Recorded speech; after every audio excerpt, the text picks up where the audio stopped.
Dante Certification Program, Level 3. What is QoS? Quality of service, usually referred to as QoS, is the business of traffic prioritization and management. QoS's aim is to provide a specific level of service to an application using the network. How do you specify a level of service? You can specify using throughput, delay, delay variation, and packet loss. QoS comes in two basic forms. The first one, class-based. This uses techniques like queuing and prioritization. It's relative.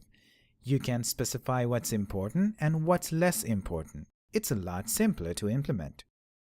Secondly, we have reservation-based. This uses techniques like rate control, traffic shaping, and admissions control.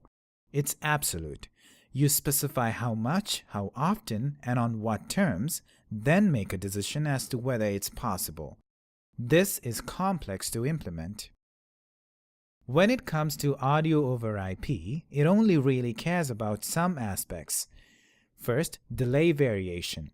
This is helpful to minimize latency and achieve good PTP performance under a wider range of conditions. Second, aggregate throughput, because we need to get a lot of audio packets through the network. Third, packet loss. We need all the audio to arrive.